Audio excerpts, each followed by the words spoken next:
This is an avocado, and this is a podcast. That makes this an avocado podcast. You are now listening to The Young Good, a podcast for the goods. We're live. Oh wow, would you look at that? So, it's been a long time coming, Mr. Salem. Please tell people who you are, first of all. Just confirm. Confirm something.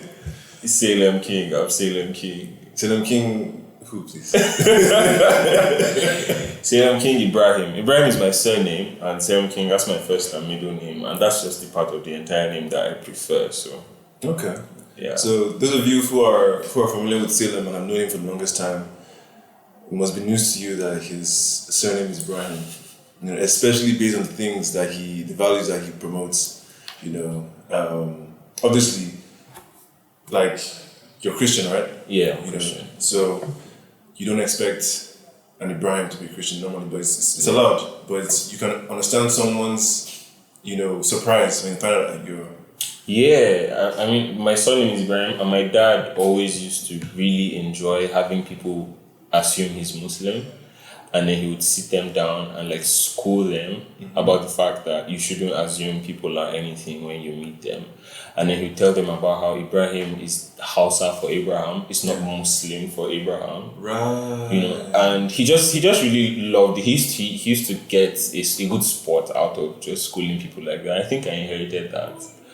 Although I don't carry the name Ibrahim around, so I don't really get to have that fun. That's fun. Yeah. You should. Or maybe you shouldn't. I don't know. I mean, but I think it's a good way to really have those conversations on religious bigotry and break some mindsets. Yeah, we really shouldn't assume. For example, I really like the fact that you asked you're a Christian, right? Mm-hmm. Sometimes I'll ask people and they'll be offended. Why would you ask me that kind of question? I'm like, I don't think I should assume that you're a Christian. The fact that you're carrying a Bible or you're saying Jesus doesn't mean I should assume that you're a Christian. Sometimes even when people tell me they're a Christian, I ask them, Christian how? How do you know you're a Christian? Do you understand? Wow, okay. What are you? Are you a Jesus follower? Do you understand? I need to be clear, and I will not just assume, even if I see you walking out of a church. And I think that's how we should treat everything, really. So even if you saw someone walking out of a church, you wouldn't assume that they're Christian?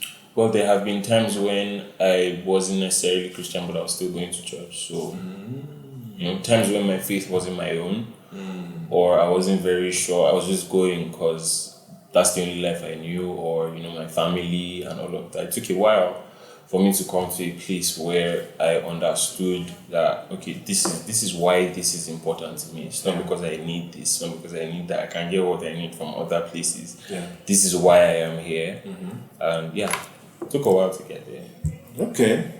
As you can see, guys, Salem has set the tone now. You know where this is going to go, where this is going to end up. But first of all, let's set the scene. We're at Vintage Cafe as usual. He's sitting across from me on the table, and the microphone is in between us. So I want you guys to see that he's wearing black. I'm wearing gray. Dark gray. Yeah, dark gray, black t-shirt. And he's looking... Are those glasses? There's no glass. Yeah. So he's wearing glassless, just frames, just eyeglass frames. With an ode to Fowles, who's doing those these days, right? Yeah. I mean, he deserves all the accolades. Surely. And it's time for you to get yours. Please tell us about yourself. What do you do? How do you do it? What's your story? Yeah. So I wear many hats, to be very honest. I thought by this point in my career and life, I would have gotten to a point where if someone asked, what do you do, I'd be able to answer in simple words. But I think I've accepted at that time I never come. Yeah. So I do a lot of things: content creation, content strategy. I'm a teacher, community builder, social media influencer. These are the things that I'm most popular for, right? It all started in 2019. Well, it didn't all start in 2019. Nothing ever really starts at the point where it looks like it started. Yeah. But, it was in 2019 I decided to start making videos because I'd always wanted to teach. I'd always had a passion for transferring knowledge. Yeah. Everything I'm learning, the next person to get in a conversation with me is just in trouble because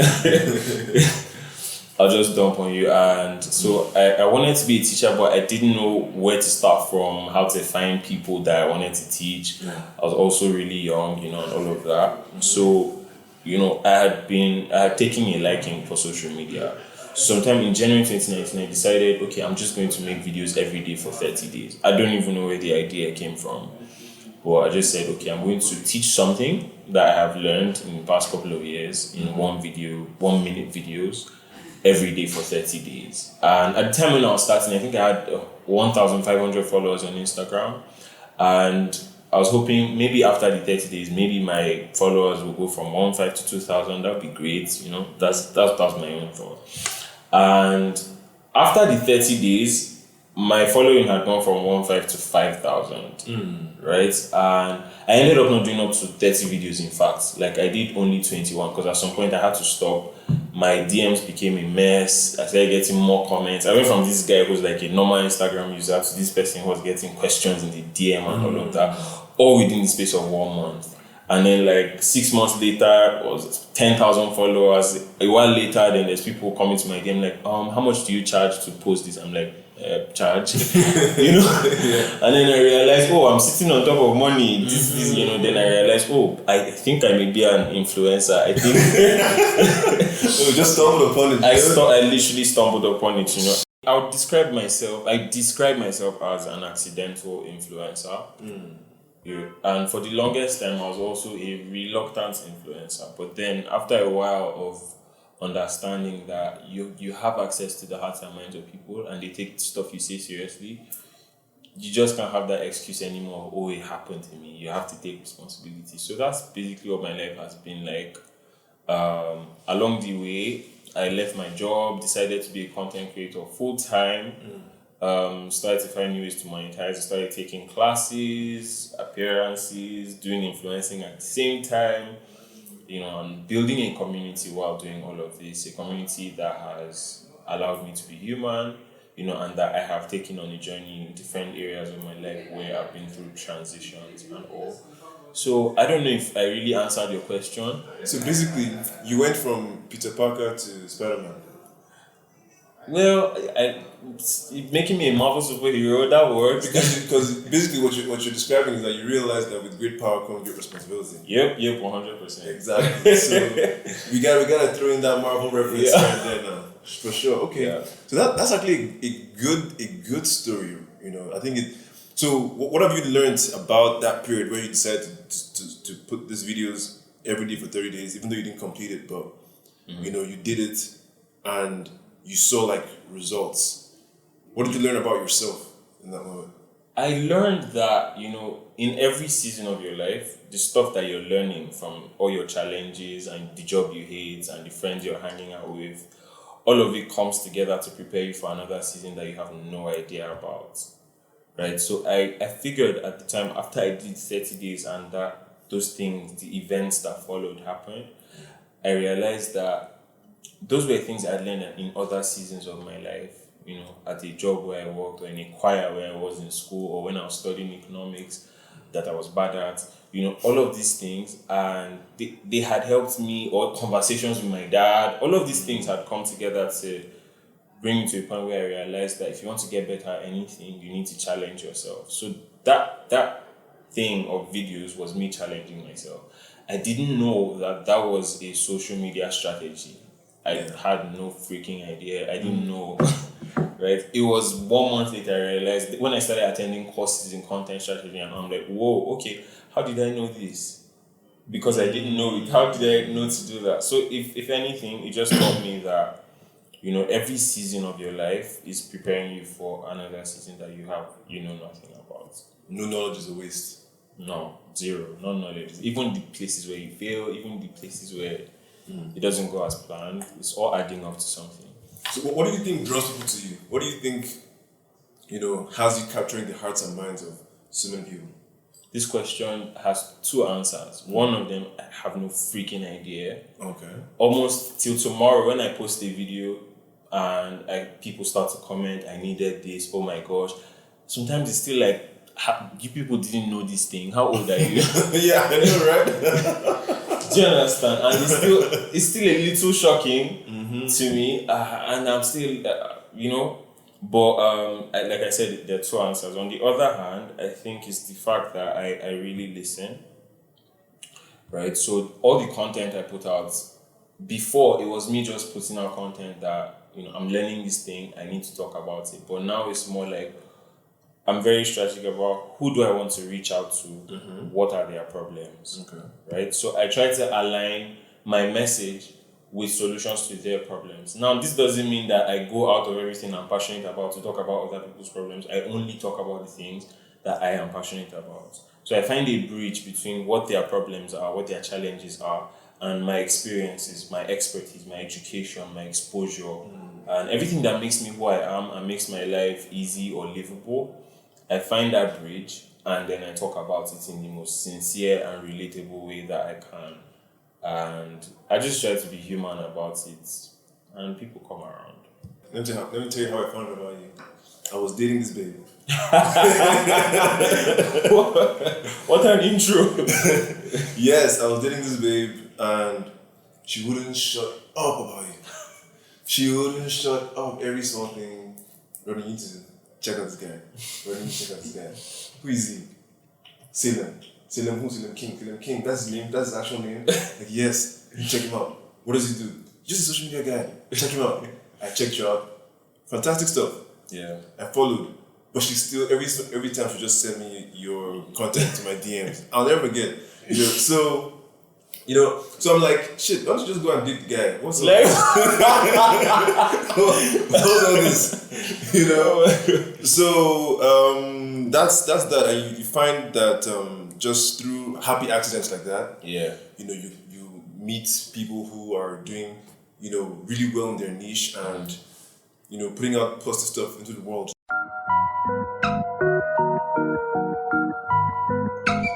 Hey everybody, I am sorry to interrupt your vibe, but allow me to introduce myself.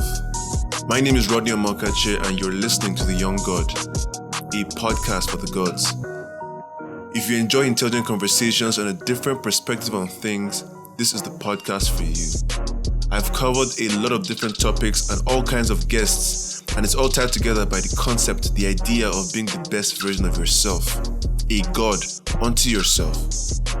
This conversation between Salem and I gets really action-packed from this point on, so brace yourself. You're about to enter a cosmic womb of table shaking and tea spilling, all done with love, of course. Once again, thanks for listening, and don't forget to subscribe and follow the podcast page on IG at The Young God Pod and Twitter at I'm The Young God. Enjoy. Have you seen that show, that documentary called The Social Dilemma? No, I haven't. It's on my list, but I haven't gotten around to watching it yet. You should be the first person to see it. I know. Considering that you're one of the people who is actually a driver or an enabler of what social media is about. So basically, if I can give you guys and Salem a background about it. Basically, the documentary is talking about how all the different tech companies, Snapchat, Facebook, Twitter, Instagram, they've all mastered the art of getting people hooked to this thing, attention. They mastered the art of keeping people on their platform for as long as possible. So they were talking about, it was very, very dark documentary, talking about the bad sides of it, how they are taking all this data and this algorithm is perfecting, the ability to get people hooked on this drug.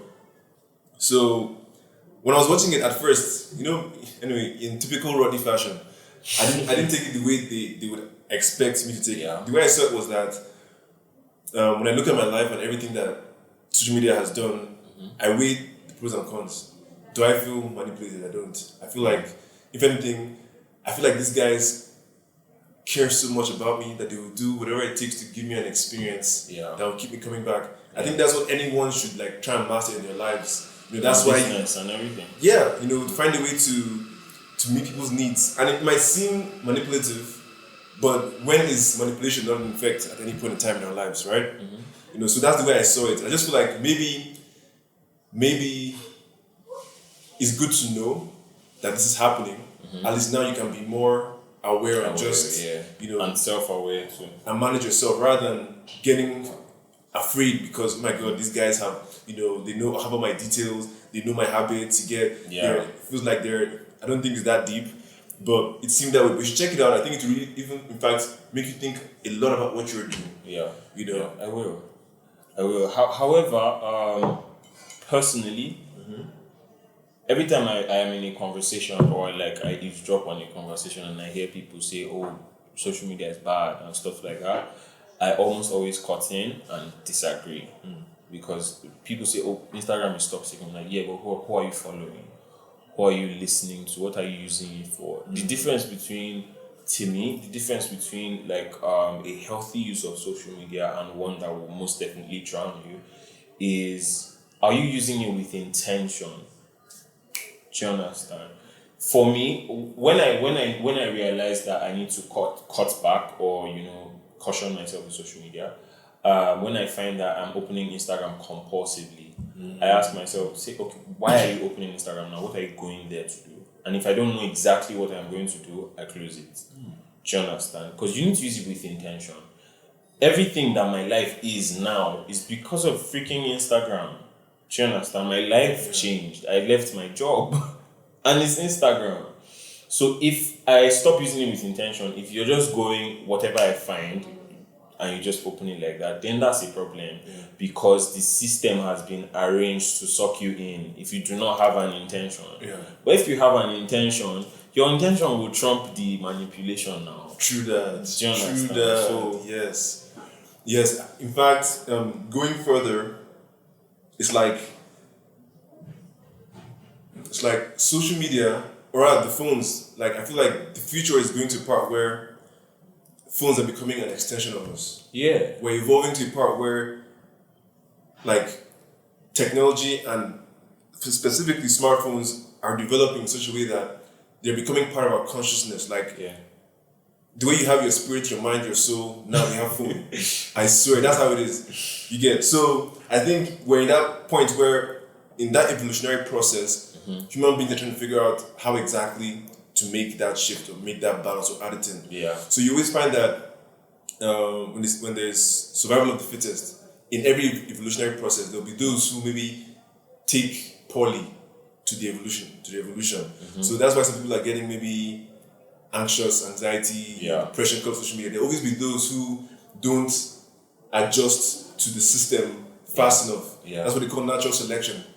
So people like you who have mastered it, in record time, who are using it to do all kinds of amazing things. Those are the guys who are what they call the, for lack of a better word, the alphas. Those who have evolved, who have found a way to balance it. So you have your mind, your body, your soul, your smartphone. And these smartphones, they keep making them better and better every year. So the experience is as streamlined, as organic as possible. So I feel like it's only a matter of time that those who are maybe lagging behind or are still finding it hard to adjust, it's either they adjust or they fall off. I mean... and as much as possible, we don't want to throw the baby out with the bathwater. That's why I always interject when people say social media is bad. Because that's like a mental ceiling. You're blocking your mind to a huge world of possibility when you say that. You can't afford to say that in 2020. You can't. You just can't. Especially if you're in business or if you are doing anything that involves other people or anybody who is below the age of 30. Do you understand? How will you connect with them if you're thinking this thing is bad, this thing is toxic, this thing is demonic or anything? You can leverage it. For water drowns people, is water bad? Sure. So that's the question. Are you drinking the water or is the water, are you submerged? I love that analogy. Ooh, that's well said. Because same water. Just how you use it, right? How you use it. Spoken as a true expert in social media. I myself, you know what? I would even be the first to admit that I haven't mastered it yet. I'm still like in that phase where I just like where I'm intentional, but not as intentional as I could, because a lot of the work I do is actually offline. I use social media, just to express myself, Yeah. just be myself. Then offline is where a lot of my, life happens. Yeah. So, for me, it's one of those things where I would say that I haven't yet mastered it. Yeah. Unlike you guys, it's still something that. Well, is there anyone who really has mastered yes. it? It's constantly evolving, So it's not just like with all new technology. You're ahead of the curve. Well, for what it's worth, you already you know more than most. You understand more than most about the way it works. There's definitely that. Mm-hmm. Okay, my brother. Oh, yes. So now, after speaking about social media, let's go into faith. Mm-hmm. You're very you have a strong faith. Tell us about that. Like, what's your story with faith? Well, I wouldn't say I have a strong faith. What I do have is a simple faith. And I grew up in a Christian home. My parents are pastors, so I grew up knowing all the Bible verses. I grew up born again as a child, not even, I think I was, 7 or 8. When you were born again? Yes, when I confessed with my mouth and everything. Of course, as an adult, I did it all over again because I'm like, I don't think I knew what I was doing at that time, So my faith is a huge part of my life. Okay. And it took me, coming out of home. And then I started to have a lot of questions. And the setting that I grew up in was not one where certain kind of questions were welcome. But the fact that the reality of life is the fact that a question is not welcome doesn't mean you don't still have it. Do you understand? Perfect. And that was the point where I didn't feel like I just felt like this God thing, I don't have all the answers. So what's the point? Do you understand? But I had to now ask myself, how much about someone do you really need to know before you trust them? Do you understand? The entire concept of a first date is someone you don't know from anywhere, but you go out with them and you eat with them so that you can find out, right? The entire idea of dating is you spending time with somebody to know if you will marry them, that kind of thing. Yeah. And you don't know all about them. 1 year in, there's new stuff you find out. 5 years in, there's new stuff you find out. 10 years in. But so how can we put this pressure on God that if I don't know everything, you don't have all the answers to my questions, now, I'm not doing. So of course, it took me a long time to get to this point where I'm like, I think I'm okay with the questions. I think I'm okay with not having answers to certain things. How much do I really need to be sure of? Yeah. And I was sure of those parts. And that was enough for me to go on. I believe in Jesus. I believe he died for my sins. I believe he rose on the third day. And I had to also check and make sure, am I believing these things just because the Bible says, or is there historical backing for all of this? So I checked all of that. So there's stuff that doesn't have, there's stuff in the Bible that's still difficult to take in, like Noah's Ark and stuff like that. And I'm like, I just still don't know how I feel about that, but I know how I feel about this part. And if, God says, or if the records say, people from the early church and all say that this is what is needed for your faith to be whole, then that's enough for me to go on, So that's why I said, I don't know that I have strong faith or big faith. I do know that I have simple faith. That's a very good way to put it, actually. Yeah, keeping it simple. Because, just like you had lots of questions. I grew up in a Christian home. Strong. Like, but from the get-go, my spirit has always not been into like religion like that. And I knew this because even when I was a kid, I'll go to church and I'll be so restless. I just being in that space with all those people, standing up and kneeling down, and sitting down, like the routine of it all just didn't sit well with me. And then, I'll also never forget how we used to do prayer for Nigeria at the end. There's this prayer for Nigeria that all the churches recite. And that prayer never did jack shit as far as I'm concerned. Like, Nigeria just kept getting worse and worse and worse. So, I think my faith just started getting questioned from an early age. Then when I left home, I became, I went to uni, no one to, to police Oh gosh. police my faith. I started to explore. I think, and it evolved actually. I stopped going to church. I developed a more personal relationship with God, and that's where the young God idea came from. Yeah. Because the way I see it is like God is not a thing that is outside of me. He's not a force or a being that is there judging me and waiting for me to mess up so he can put me in hell or heaven. But I think that God is the very essence of God is me. I get to make my rules as long as I'm not hurting another person. As long as I'm not hurting myself. Those are the two things I use to balance it. Like that's how, for example, now when two people are talking like this authentically, God is the energy that passes between them. When you're able to see God in others, when you're able to do things that uplift others, I think that's where the presence of God is most real. But as far as an idea of this being that is just hovering around watching and eyeing us, I think that's too much fairy tales, man. Yeah. So there's a podcast I listen to by Andy Stanley, where he talks about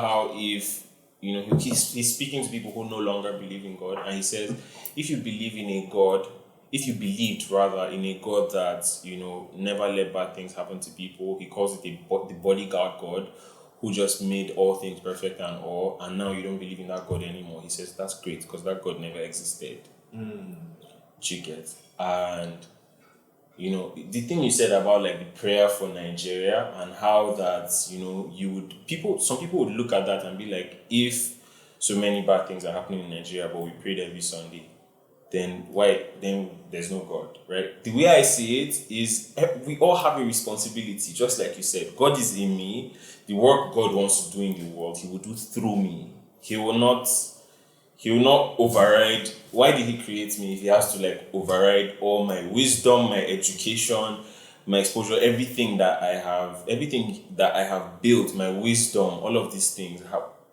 it's for the world. Exactly. So for me, it was that prayer was nonsense because in the end, the most sincere prayer you can ever say is actually doing the stuff you want to happen. Yeah, it's the best gift you can give to God, Exactly. It works, go apply, go be God. And that's what it means to be made I've had a lot of time to think about this, and this is what it means to be made in the image of God. It's because we don't know what God looks like. We don't know that he has 2 eyes, 2 ears, nose, but we don't know that. But what we do know is that the energy to create, the power to create your own opportunities, to create yourself, to create your reality. That is the essence of God, I believe. That's what each of us are forced or put on earth to manifest. Yeah. That's why he said, go forth and multiply. It wasn't just to make babies. It's not something so basic like that. Yeah. Just to go forth and explore and have something in our heads and then bring it into fruition. Yeah, and create and recreate. Yeah. There's this thing I was watching. Yeah. So that was funny. There's this thing I was watching where TD Jakes talks about how we're praying a lot of the wrong prayers because we're asking God for tables and chairs and I don't know, frames and stools and stuff. And he's like, God makes trees. He doesn't make furniture. God has made trees. Go do with it what you will. Make your own pencil, make your own paper, make your own desk or whatever it is, And we see this in every area that, when people decide what their limits are, they don't go past that limit. And every time we see people who say, what's the limit in this industry? I want to cross that. I want to be able to do more than one thing. I want to be a musician and an actor. I want to be a stand-up comedian and a pastor. Those people who challenge the status quo, some of them succeed, some of them don't, but they always break barriers, right? Those people who figure out that there's so much more I can do with this tree that I've been given. There's so much more I can do with this wood that I've been given. So that's the way we should think about it, as this is my responsibility. If anything, it should even increase your faith. not Yeah. reducive. Do you understand? That's the thing. Yeah, I think once you like find a way to frame it in a way that puts more of the responsibility on you, as opposed to some outside power. Yeah. I think your faith kind of increases because I feel like my faith is stronger than the average Christian's. You know why? I feel like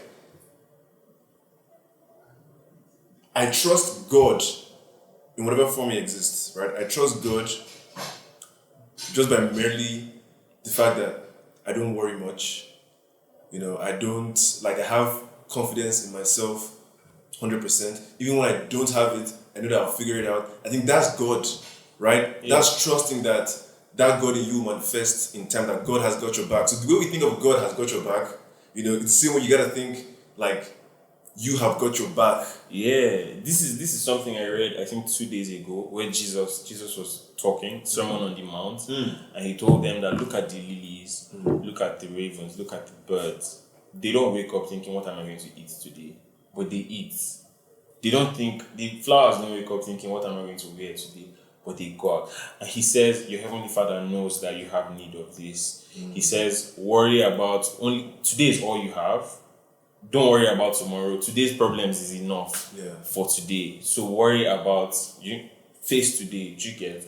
And it's the same thing like what you just talked about. But we always want to push responsibility to someone else. We always want to blame someone else for our problems. We always want to say, and this is, no shade to anybody, no offense. I'm not being insensitive now, but we always want to blame, it's my childhood.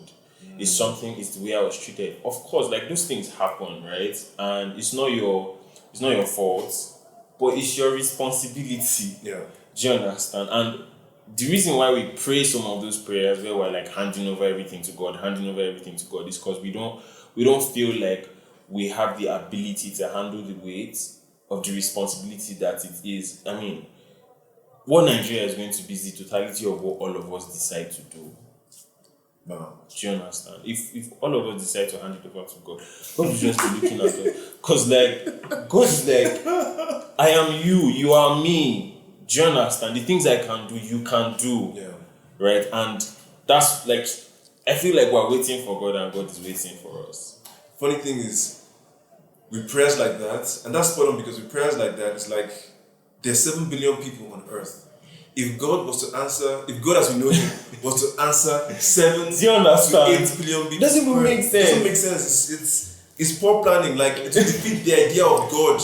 Exactly. Because if everybody got what they wanted, chaos. At the same time, that's why there's things like patience and timing. Because it means that everyone's turn will come. Yeah. As long as you're alive, as long as you're doing what you're supposed to do, everyone's turn will come. And not because you prayed for it, because in many ways you're just doing what you're supposed to do. Yeah. That will get you there. Because man, like I realized these things, and I think these things set me free, because you be in times in your life where you're hopeless and you're feeling like you need someone to come and save you. You need God to like do a miracle, because you've seen maybe he raised Lazarus from the dead, or he turned 5 loaves and fed a lot of people. You think like that is how it works, but it doesn't work like that. And you find out the hard way sometimes. The hard way, bro. The hard way that God works in mysterious ways, but not the mysterious way you think. Oh my gosh, this is something my dad says I've quoted my dad so much. But this is something my dad says all the time. He says, God can perform miracles, but that's not the norm. He created a predictable universe. Yeah. And he put principles in place. If you plant maize, you're not going to reap freaking mango. Yeah. Do you understand? Yeah. Like, he created a predictable universe, so we can know when it's rainy season, we can know when it's Harmattan, you know when it's winter, you know when it's summer. You can plan, you have no freaking excuse. You know that if you eat this is how your body will react. You know that if you eat more fruits, you have vitamins, your immune system is better. You can't say you didn't know. Do you understand? God wants to perform miracles. I don't think He wants to perform miracles every day. Yeah. Do you get? Because it's like you set up a whole system of automation so people don't have to bother you for certain things. And then you're like, I love that. so why did I set up the automation? What's the point? Why did do you understand? First of all, your dad is very, very wise. Very, very wise. He sounds like an interesting fellow. Yeah, he's really interesting. And that's it. another thing I want to talk about is the kingdom of God, right? So, while I may not subscribe to religion, or I would say I'm a Christian if you ask me, right? Okay. Obviously, because Is it just because, like, if there's only two places to tick, Christian or something else? yeah, Christian or what? Yeah, even if there was atheist, I wouldn't. I'm not an atheist. I'm not agnostic. I fully believe in the life of Jesus, the works of Jesus. I feel like Jesus is the archetypal human being. He's the example. Like when you read the New Testament, all four of them, you realize that like Jesus had the sense of ages, man. This guy was wise as hell. He knew exactly what to do and what to say at the right time, at the right moment. And he gave us the blueprint. I look at it like if there's nothing he has said that cannot be interpreted in a way that meets your daily, like, real life needs. So when he says that you cannot get to the kingdom of God through me, what does that mean to you? When he says you can't get the kingdom of God except through him. Yeah. Well, so the thing is, when it comes to everything that is like scripture-wise, there's a limit to how subjective you can be, because it means one thing or it doesn't mean that thing. Yeah. Do you understand? So when he says you can't get to the heaven except by me, it just means what it means. You can't. And why that makes a lot of sense is because how hard is it to like be holy or like be sinless? Do you get? Or be let's take a step back. I always had certain ideals because of my Christian faith. Yeah. About about when you should have sex, for example, Yeah. or how you should deal, and you find that it's in certain times of your life, you find yourself doing things you swore you'd never do, or you felt like I would never descend to this Level, yeah. to this level. Yeah. You even judge the people that used to do all of that, Yeah. and then you find yourself in that place where you are that guy Yeah. that you always thought you'd never be. And it's at that point where Jesus meets us and is like, even though you are this guy, I don't want you to stop upholding the ideal. The fact that your reality falls short of what my ideal is, I don't want you to see yourself as, oh, I've fallen short of this ideal, so I no longer uphold it. So he like upholds the ideal for us. Do you understand? And he's like, whenever you fall short, remember that I held up the ideal, and you've got no problem. You can just continue from where you stopped because I held up the ideal. So when he says no one can make it to the Father except through me, he's not threatening anybody. He's not saying pick me or go to hell. He's saying this thing, you can't do it. How do you want to go about it? Right? But I have gone about it. Just like you said, he's like the what's the word? Archetypal. Yeah, you already said it, I won't say it again. So he's that guy. Yeah. Right? And the Bible says that the records say that he was alive and he did not sin. And there's nobody else who's done that. And he's just lived that life for us and died that death for us and rose again for us. So we don't have to go through all of that wahala, Because, bro, like, bad decisions really get you in a lot of shit. Yeah. Do you understand? Like, Oh, yeah. it gets you in a very bad place mentally, emotionally. It took me, I was in my 20s already before I started to understand firsthand that these rules were not just to steal my phone, it was actually to protect me. Yeah. Oh, yeah. Do you understand? Like, Christianity is not boring. Like, living a life that is like chaste is not boring. That is the definition of God's love. Exactly. Those things they were put in place to protect you from yourself. Exactly, Yeah. So that's it. So I started to realize firsthand that this was him trying to protect me from myself. And then he forgives you knowing that you still do it again. Yeah. So that's what Jesus is saying. He's like, I know you're still going to do it again. I know you're fallible. And because you're fallible, you are going to fall over and over again. So the way that you're going to escape this thing is me. So that's how I see it. Yeah. The way I see it is, it still goes back to like, yours is legit. Yeah. My way, the way I roll with it is that the kingdom of God is a mindset, right? It's a mindset of where you're in tune with yourself. You know who you are. You know what you're doing in this world, and you're going out there and you're just like enabling positive outcomes. That's the kingdom of God. That's what so. Because then, first of all, you have to now take out the idea that heaven or hell is out there. Heaven or hell is right here, depending on the Especially if you're Nigerian. especially in Nigerian. Like you said, if you make the bad decisions, you invite hell. Yeah, you do. Pain and gnashing of teeth. You get the results of your actions, consequences. Yeah. If you do the right things and really do the right way, you generate positive outcomes, things that multiply and ripple out and make you feel good, other people feel good around you, and then that's how I see the kingdom of God. That's what it is for me.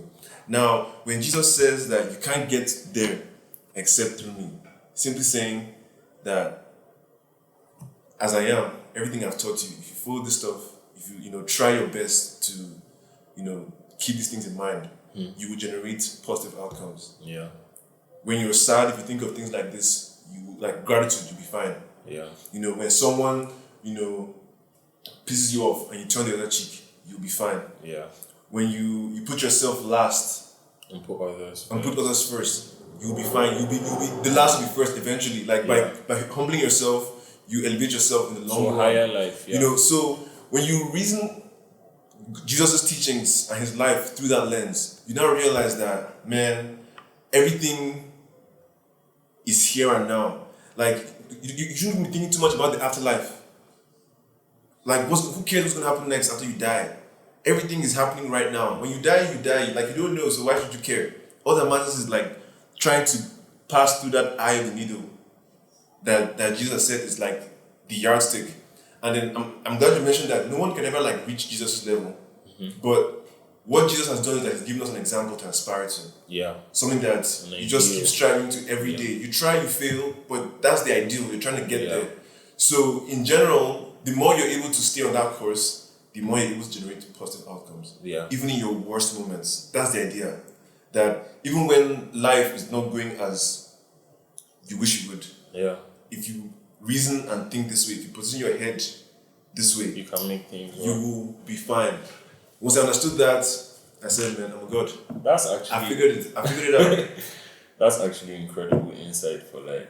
I figured it out. So, I mean, man, I think in the end, and that's how you judge a person's like belief system or what they see they believe or whatever opinions they have. You don't judge it just based on what they said. How does what you have said add up to the life show us the example? Yeah. So if you say you're so and so and so, but your life is trash, you're not convincing me of anything because obviously, that's why Buddhists they get so much positive press because their way of life actively translates to peace of mind and positive outcomes. Jesus' teachings actively translate. It's just that obviously, when men get hold of things, they rubbish it. Yeah. So they took Jesus' thing and turned it into some other thing. Oh man, he's probably rolling in his tomb somewhere, just thinking of what's going on out there. But for real, so these are things I think about, and these are things that I feel,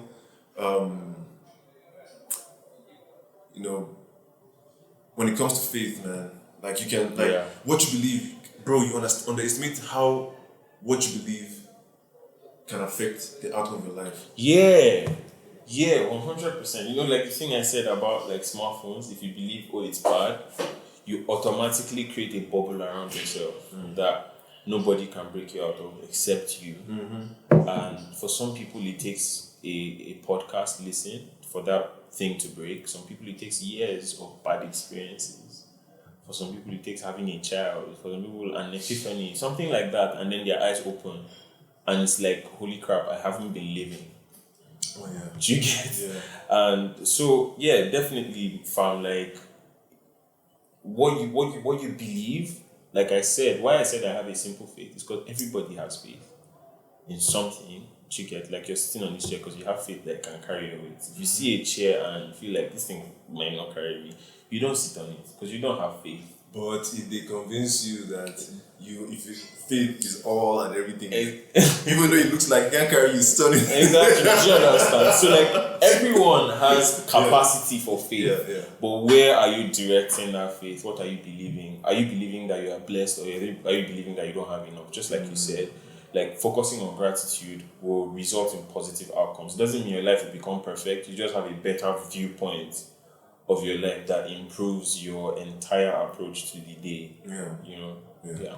Obviously, because if your head is in a good place, it makes it easier for you to do the things that would like make the outside better. If your head is full of worry and you know what, like think of it like this, right? Mental health problems. Now we're going to mental health. Mental health problems are a direct reflection of our decisions. So when we talk about things like the truth shall set you free, that is when Jesus said that, that's a direct opinion on how when you don't speak your mind, or when you don't speak up for what you believe in, or when you keep close down who you are to please others, you put yourself in a cage, and that's hell. You develop all kinds of mental issues because bondage. Exactly. Yeah. So like every issue that we go through, whether it's financial, mental, emotional, romantic, everything can be fixed or resolved or managed through the words of Jesus Christ. Everything. Bro, the truth shall set you free. That's the most powerful thing I ever heard. When you understand what it means, bro. So but I want to know from you, like, when have you ever had like a crisis of faith? I think the worst one I had was last year. Please, you want to take a note or something? No, don't worry. Okay. So I think the worst I had was last year when so I had decided that I don't want to be a Christian anymore, but I did not know how to not be a Christian anymore. Last year? Yeah, last year. Okay. This is the first time I'm talking about this publicly, by the way. Wow, that's good. I decided that because it just felt like, if I want something from my dad, I walk to his room and I ask him, Dad, I want this. I felt, why is it complicated with God? Why do people need to fast and pray and stay off food because they want something? Why is it so complicated? I don't think I want this. This is like an abusive relationship. Why do I have so many questions I don't have answers to? I'm not doing it again. I'm just going to do something else, right? And I've been here at different points in my life where I felt like I can't leave. In other times, I was grateful that I couldn't leave the faith because I felt like, oh, God has such a hold on me. But last year, for the first time, I felt like I am being held hostage. Why can't I leave? Maybe I can't leave because I don't know anything else. Then I started to feel like a coward. Like, oh, it means I'm just a Christian because it's the easiest thing for me to do. But over time, I stopped fasting. I wasn't giving anymore to church because I didn't understand it. I'm like, how do I pay money to a church and it's given to God? Is God collecting my money? But all these things just didn't make sense to me anymore, and I just stopped. Yeah, but I realized that the reason I had that problem was because I knew too much. Do you get? And I feel like at different points in our lives, you have to come to a point where you kind of throw away everything you know and allow yourself to start over. Yeah. And I needed that in my faith. But I knew too much. So it didn't make sense. How can I start over? I've been a Christian for all these years. I didn't have answers. But I did start over, and I literally started reading like one verse a day, right? And just taking it in. Sometimes I would stay on one verse for days. And just going back to the basics. Like I stripped everything off, and started to ask questions like, why do people fast? That's when I realized that people don't fast because it changes God. It changes them. It puts them on a better wavelength because God is always speaking, but our distractions don't allow us to listen. There's something inside of you that is telling you this is the way you should go, but we're so stuck up on our desires, on distractions, and so many things. So that's, just going back to the basics and asking these questions little by little, like why do we fast? Why does my money have to be involved? Like I make the money by myself. Why? Yeah. And then having to get answers like, when you love something, you put your money where your mouth is. It happens eventually. Do you understand? You don't take a girl out on a date and say, why should I pay? You just pay. It just happens. Yeah. You just buy her a gift on her birthday. These things happen. So I had to learn that I give because I love God, not because of anything. And I give to the things I want to give to. Not because someone says, this is God, if you give now, God is going to give you times 10 and stuff like that. I just knew that all of that was bamboozle. Yeah. That's not how God works. You work to earn money. Yeah. Because I realized, and this is like very daring what I'm about to say now, I realized that even during the time when I wasn't giving, I wasn't exactly poor, I was still fine. That's when I realized maybe they lied to us. This thing about if you give, then you get. They lie. Will not affect your person at all. But I'm fine. Like, I'm doing good work. I'm getting paid. Yeah. Do you understand? And then I realized you give because you love. Yeah. You give because I want to put my money where my mouth is. Yeah. That's it. Do you understand? God is not pressing your neck that if you don't give, this is going to happen to you. Because all the things they told us that you don't give, the devil will, stuff like that. Arrest you. Yeah, so it was that for me, just going back to basics, answering basic questions, getting comfortable with uncertainty. Before we started this podcast, we were just talking about how there are nuances in everything, and I had to discover that in my faith too, there are nuances. There are certain things that are not clear. There are certain things that I believe now that tomorrow I don't believe anymore because I now have new information that has gotten me to the point where I'm like, okay, I don't agree, I don't believe. So even if I said something on this podcast today, and 3 months from now, 6 months from now, I may not agree with myself anymore, and that's okay. Yeah. Even with regards to faith, because we think about faith as this thing that has to be perfect, as this thing you have to get right. But there's no part of life where you get everything right. Yeah. So why do we put that pressure on faith? You put that pressure on God, man. Do you understand? Who is God? God does not make mistakes. See the kind of pressure that you put on even if he's an omnipotent being, but even still, God does not make mistakes. God damn. God needs to chill, man. I mean, no, really. Like you said, He has given us everything we need. Everything you need. Like the mind, after God, the mind is the most powerful weapon in the universe. The mind, with it, you can do and undo. You can become whatever you want to be. You can do whatever you want. He has given 2 hands, 2 legs, everything you need to make your way in this world. And it's not enough. You need divine intervention. Because, you need, think of it like if you're a father, you've provided everything for your child, and your child is still asking you It's preposterous. I swear to God, you'll be like, what? What's the point? I made you a perfect being in my image. Yeah. Now he'll be doubting himself when you be saying God doesn't make mistakes. Clearly, he has been a mistake in us because we just be messing around. No, really, man. We really do be messing around. We do. We take each other for granted. We take ourselves for granted. We underestimate what we can do, and that's why it's very what you do. Forget all the pastors and forget all these guys in the churches. Their own is very weird. Your own is straight to the point. This is what you can do. This is what you cannot do. This is what you should do. This is how you should. It's simple and people are benefiting from it. Yeah, that's God. Yeah, but the thing is, before, I'm still very critical of pastors because I feel like anybody who's in a position where you have access to the hearts and minds of people, you need to be held to high standards. Yeah. Higher standards than the average person. Yeah.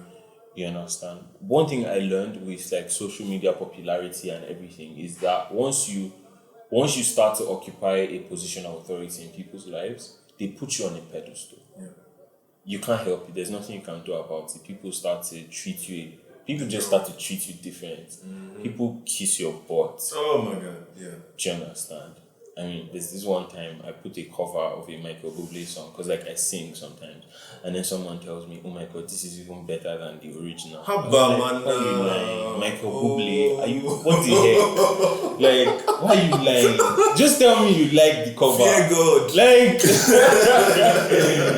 Anyway, back to my point. People will put you on a pedestal, and I learned this from Chude. He says you have a responsibility to continually demystify yourself. Mm-hmm. Now that's something I feel like a lot of leaders don't do. they get high on the attention. Yeah. They get drunk on the Adulation and respect. yeah. And that's something that as a human being who is not a deity, you can't afford. Yeah. Because you pay for it. Like you pay for it eventually. It will place a demand on you. Being in that position is going to place a demand on you that you're basically signing a check you can't cash. Yeah. Because you're human. And then that's why it shocks us so much when these people do make some dumb decisions. Because we put them in a place where they can do no wrong. And they accepted it. Do you understand? They accepted it, yeah. Now on social media, like whenever people try to treat me like I'm this god, I'm always putting it out there that you're on your own. No? Yeah. Do you understand? You're going to allow me to be human. And that's why I'll post pictures of myself eating cornflakes or random stuff like that I don't have to do because I need you to see that I am human and you will allow me to be human. I will not allow you to make me a celebrity because I am famous. Yeah. I can be famous, but you will not make me a celebrity. I still need to have a normal life so that one day if I mess up, I may not mess up, but what if I mess up? Do you understand? It's a possibility. I'm human. Yeah. I need you to be able to forgive me. I need you to not nail me to the cross because I messed up. Do you understand? So this is something that whoever has any form of influence that's listening to this now, like any form of a following or people who listen to you, anybody that takes what you say seriously, you have a responsibility to continually demystify yourself. Otherwise, people will put you on a pedestal, they'll make you God, and you can't live up to it. Yeah. You find a lot of influencers that have like mental health issues because they don't know how to deal. Serious. They have to keep up the image in their sleep. Do you understand? Bro. It's a lot. It's a lot. No. It's a lot. Like, and I think about, like, I randomly worry about celebrities. Like, I'll just think of someone and just be worrying about them. Because they're, like, in a place where they're very popular, but you know the money is not, like, up there yet. Yeah. Do you understand? Yeah. Like, if you just finish from a reality TV show, most likely you're not very rich, but like everybody knows you. That means you can't enter bars. Yeah. You can't, do you understand? Like today you're broke, you can't go to Chicken Republic. So, and then you're like invited. Trust me. Like, oh god, you're still invited to awards, so you have to go and buy a new suit every time. You're still invited to like shows, so you have to buy a new dress and new shoes. Like you have to keep up appearances, and your career is not yet at the point where like you're making it big yet. So like sometimes I just feel bad about it.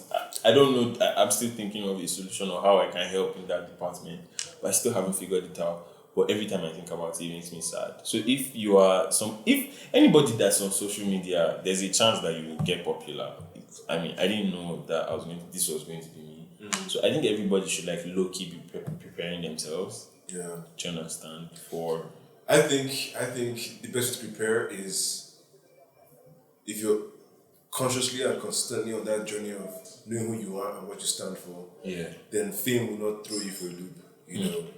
It's people who they didn't build that foundation of self-knowledge, of you know, a nice stable self-confidence. They don't have that foundation, and maybe they just happen to have a skill or something, or they become famous for whatever reason. They don't know how to be. So yeah, I think that's really it. So I think for you, would you say that before all of that time, you know, you've been on that like journey of figuring out who you are and trying your best to stay within yourself. Yeah, definitely. So when you when your numbers blew up, you know, you didn't feel like you had to change. You already knew who you were. You get Yeah. Although I did feel like I needed to change. I'll be honest with you. Okay, change in what way? Well, like change your core. You need to change your core. Oh no, not my the core. Of who you are. No, not my core. Never. Yeah. So people don't have core. I don't know where I found that funny. but yeah, it happened to me. Well, not my core, but like I felt like I needed to change my outside. But that happens, you know. You change some parts of yourself outside. Yeah. Then one day you look back and you don't really remember who you are. You still have the core, but you don't recognize it. You get. So for me, when I started to get popular, then people would like spot me in town. Like, oh my gosh, you're the guy from Instagram. You know? So the first few times it was cute. Like, oh, can I take a selfie? Like, yeah, smile. Rehearsed smile. Then that happens like 5 times, 10 more times, and it starts to get weird. I start to feel like I'm being watched. Somebody just sent me a DM like, oh, I saw somebody like you around Banex today. Was that you? And then I start to feel that everywhere I go, I feel like I'm being watched. And that started to affect me. But I had to give myself like multiple pep talks. Like, Salem, you are a normal 24-year-old.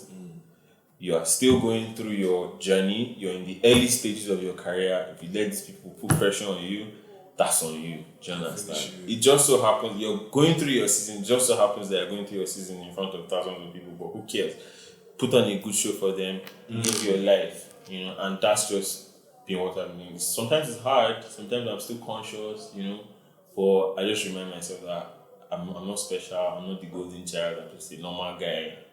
You're a god unto yourself. Boom. Yeah. Boom. That's the distinction I like to make whenever people ask me these questions, or when they ask me like, what does it mean that you're good? Does it mean like you're better than us or whatever? I'm like, nah, man. Like, you know how they say you cannot be superior to others. Well, you shouldn't think of being superior to others, but superior to your past self. Yeah. That is, what's funny about that? In being superior to your past self, you end up being superior to others, because in that way, you're changing, you're growing, right? And most people aren't. Yeah. Most people are stuck, And that's not on you. That's not on you, exactly. But the goal should not be, the first thing should not be, how do I be better than others? It should be, how do I like get my shit in order and so that's what being a god means to me, like just being the difference, being, not the average person. Like, what would the average person do in this situation? And I'll do differently. I'll do the opposite. How should I set up myself mentally to be able to face these challenges with life and living? You know what? I don't even know about what happened with the COSA thing 2 years ago. Yeah, you were like when you were there now. that was when my own you were the guy with the hidden camera. Yeah. So I remember very well how that was like some James Bond stuff you did. Bruh, it was amazing. It was epic, and that was how, just like you, people see in the streets. Did I get I did that because thing, right? Even COSA members come and take, pictures of me and shit like that. So I know very well what that feels like. Yeah. But man, there's nothing like just having yourself to yourself. Nothing, to be honest. Alright, so the last thing I want to talk about is creativity. Yeah. That's another place where you excel. What does it mean to you? What does what mean to me? Creativity. Well, the way I see it is like, so before this building that we're in now, before it was just walls, and then someone comes in and is like, let's make this place more beautiful, and then they put one frame, and they put another frame, and they put a table, and they put chairs. I feel like being a creator is the most important job in the world, right? Because it's like, there's what the world was, and then there's what you make it. And then you see your baby in the real world, and you know that this wouldn't exist if I didn't say yes to my higher self. Do you understand? Yes. Like, it's such a blessing. It's a blessing. It's a privilege. Yeah. It's a gift. I strongly believe. I mean, like, if there's a doctor listening to this now, they will be like, "What do you mean, creator is the best job in the world?" Yeah. No shade to you. But I mean, it's just how much I honor what I do, and when I see it in other people too, I honor that. And to be honest, in literally every area of life, you can be creative. As a doctor, as an accountant, I strongly believe that creation or creativity is not just about creating.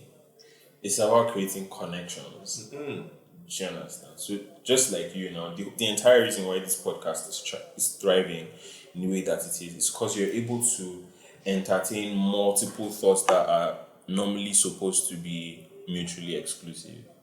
Right? So you take this thing from one parallel and bring it from another, and you combine them together and present it to people. Consider it. So you're not like telling them this is it, but you're saying, think about it.